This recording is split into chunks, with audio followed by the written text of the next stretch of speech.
You say that for you experience is not continuous.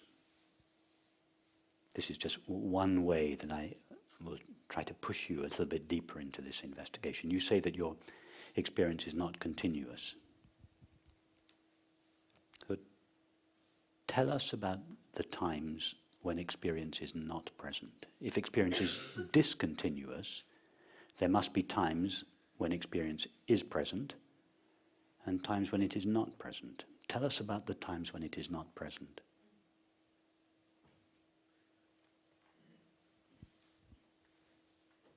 I cannot tell anything about it. Why not?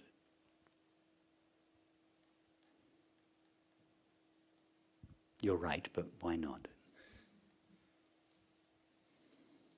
Because, and that was my question, because what I call the small I, which can remember things, which can talk about things, like,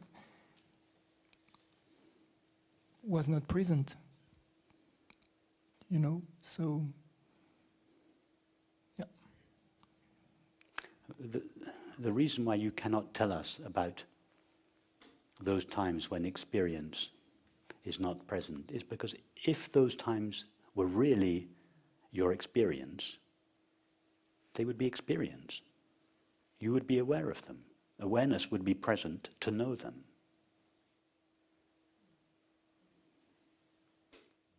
And tell us about your experience of deep sleep. What are you referring to when you mention deep sleep?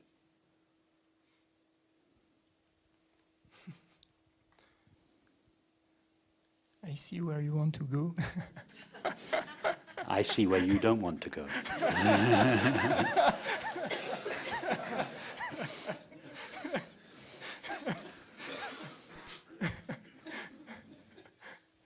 Or rather, I see where you do really want to go, but you're a little reluctant to go there.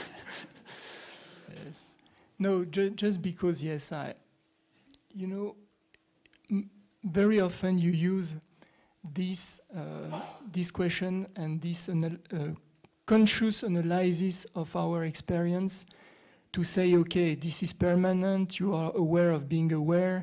If I ask you if you're aware, yes, you can say it without any reflection, things like that.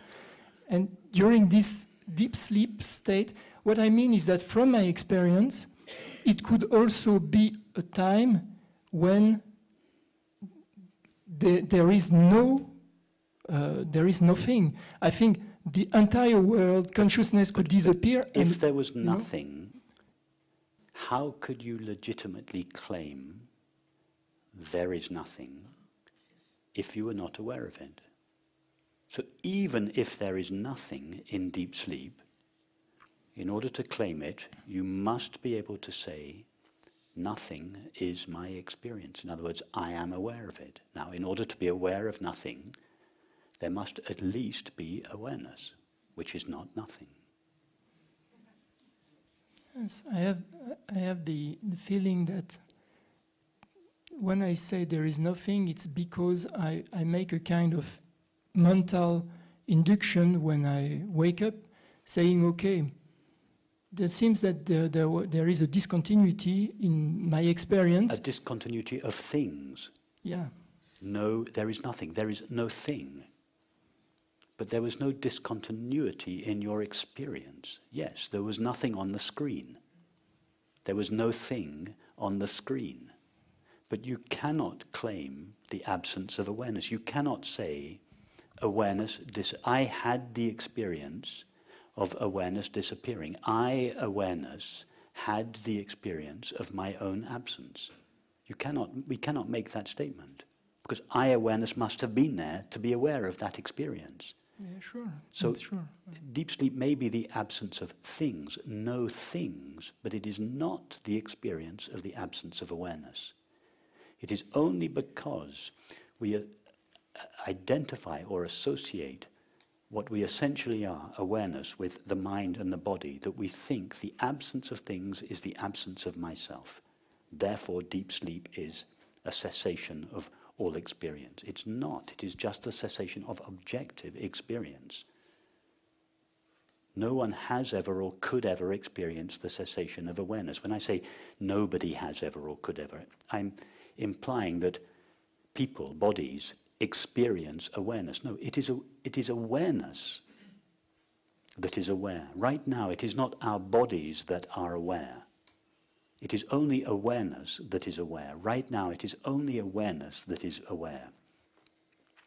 Awareness has never had the experience of its own disappearance.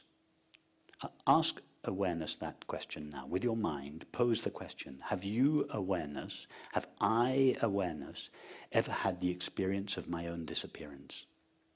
What happens if you ask yourself that question? A big no.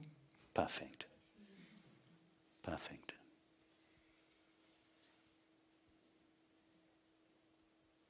Have I awareness ever had the experience of my own appearance?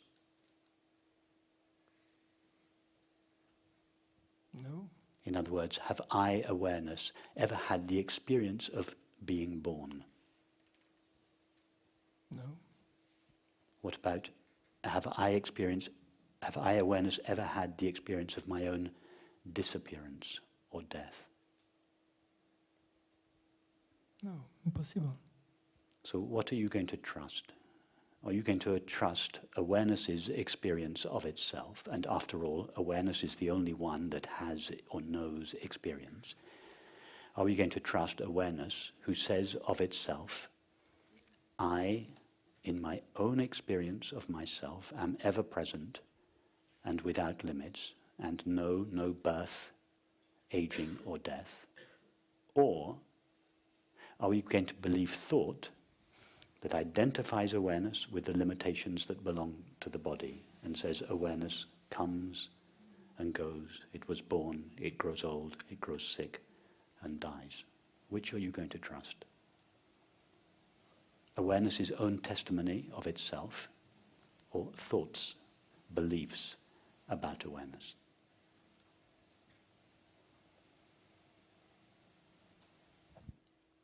Yes, the difficulty is that the only experience I have about awareness is the, how would I say it, is the experience of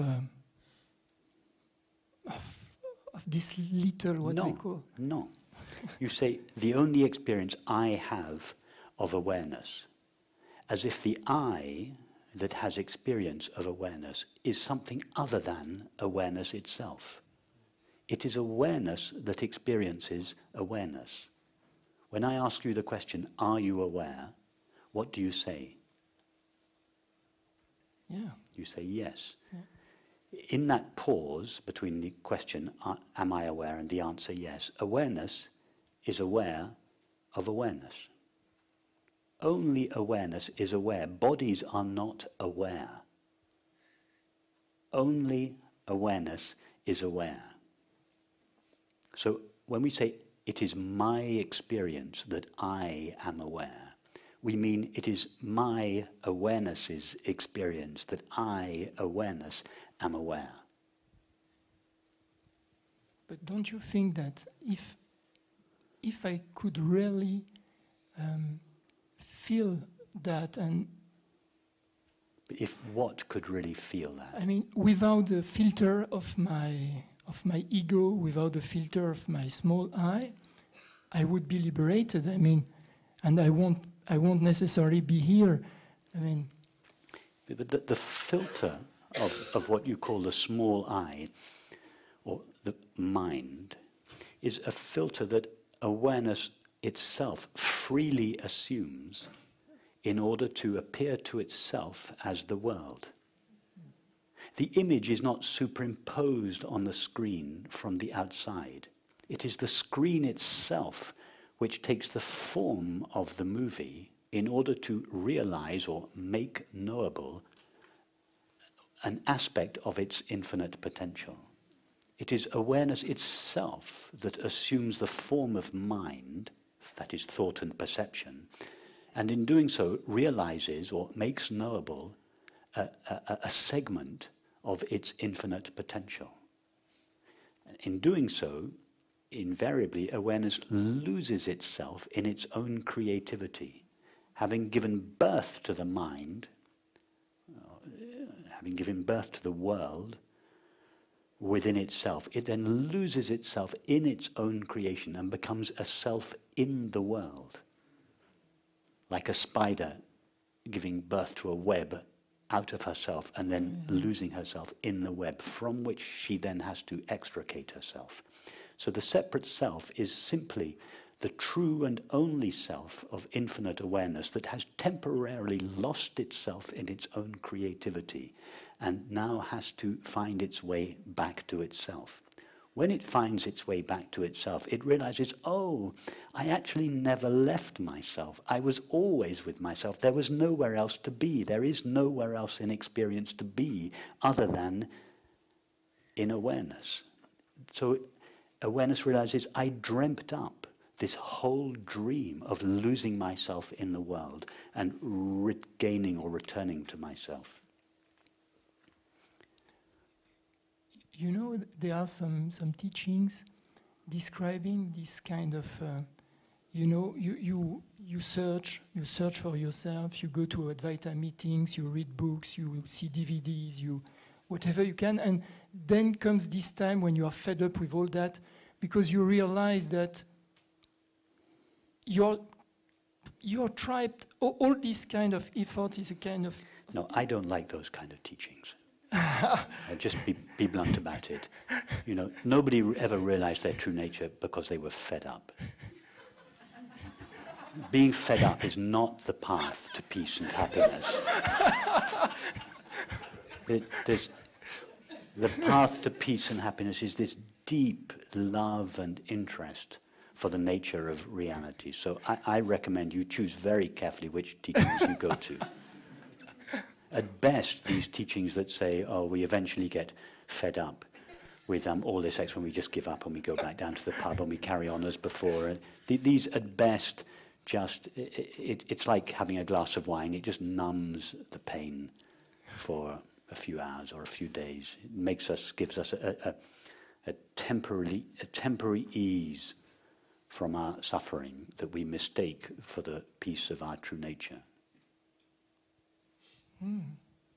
That's funny, because really that clicked me also, because it's so easy to tell yourself stories, to think that you have reached really interesting states, analyzing your own experiences, and it's so easy to fail in that this path of being fed up with that kind of stories you tell yourself about spirituality, about experiences, and I feel it very interesting, because, yes, stop it. Okay, stop it. Okay, no, but that's a different matter. If you see through the falsity of the mind's claims, that is one thing. But don't let that stop you investigating the nature of your experience. Okay. So when you say fed up, it suggests, oh, forget all this investigation. And I recommend you don't forget this investigation. Yes, if by fed up you mean, I see the falsity of my mind's claim, then yes, perfect. But let that realization take your investigation more deeply into your experience until you get real satisfaction. Not a temporary numbing of the pain, but real satisfaction.